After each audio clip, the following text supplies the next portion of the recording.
In the last 25 years, dozens of companies have ended up in court or on front pages because their suppliers treat workers poorly or pollute the environment.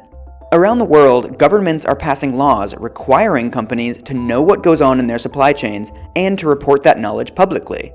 You spend a lot of time assessing your suppliers on quality, price, and flexibility, but those aren't the only risks in your supply chain.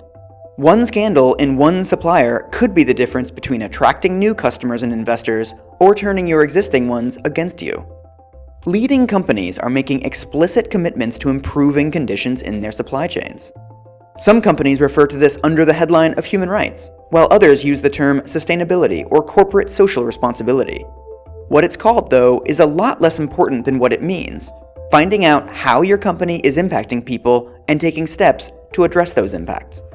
The following video describes what human rights mean for your suppliers and how they can get started. Human rights may sound like something new for your company, but it's actually a component of a lot of things you're already doing. Human rights doesn't require you to fundamentally change the way you assess your suppliers, but it does ask you to consider your risks in a systematic way.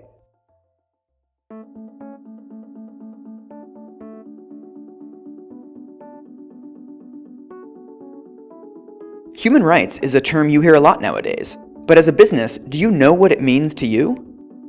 Here's the basics. Human rights are a set of principles that define how people should be treated. They shouldn't be abused or kicked off their land. They should have access to food and healthcare, no matter their gender or background. Every country in the world has agreed to these principles, and every person in the world is entitled to them. Most human rights can be affected by companies. When workers breathe in toxic fumes, that violates their right to health. When a manager only hires employees of his own race or religion, that violates the right to equal treatment. When businesses buy land without consulting communities, that violates their right to property. These issues are complex, and companies can't be responsible for every problem in every country. But increasingly, businesses are finding out how workers, customers, and communities are impacted by their operations, and they're taking deliberate steps to make sure those impacts are positive. So why should your company start to think this way? Why not just follow the law and leave it at that? First, let's face it, this is important to your customers and their customers. Governments around the world are passing laws requiring companies to respect human rights in their supply chains.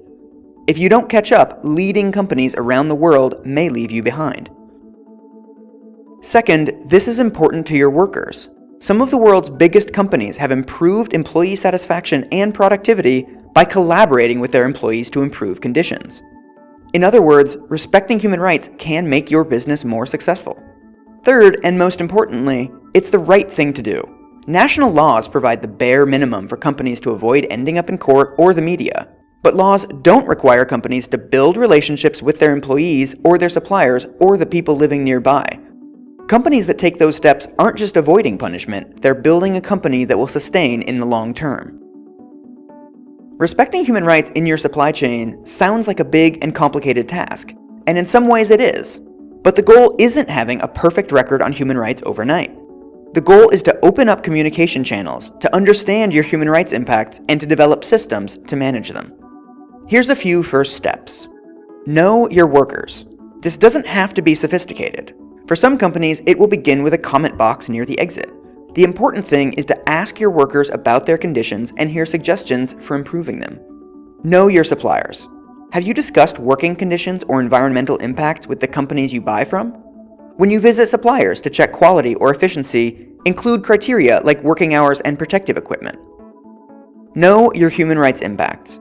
If you employ a lot of low-skilled workers, your greatest impact may be in your salary policies or contracts. If you ship products all over the country, your impact may be in the working hours for your truck drivers.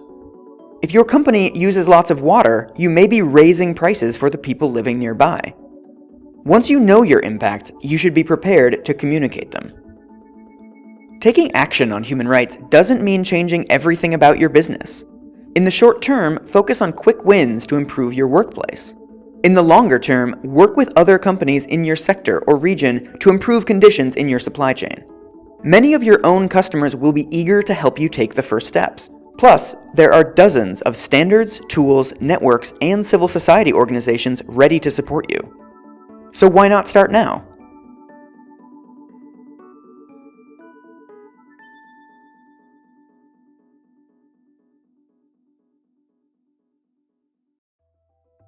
So now that you've seen the video for your suppliers, what are some first steps you can take? First, know the issues that are most likely in your suppliers. You don't have to become an expert, but you should know some red flags. Second, include human rights criteria in your existing auditing and control systems. Third, ask your suppliers how they're addressing their broader impacts. A supplier who doesn't understand your values is a supplier that is unlikely to implement them. Fourth, use the handbook that comes with this video. You'll find ways to collaborate with your suppliers to improve their performance. Nobody expects your company or your suppliers to be perfect overnight, but knowing your risks is the first step toward addressing them.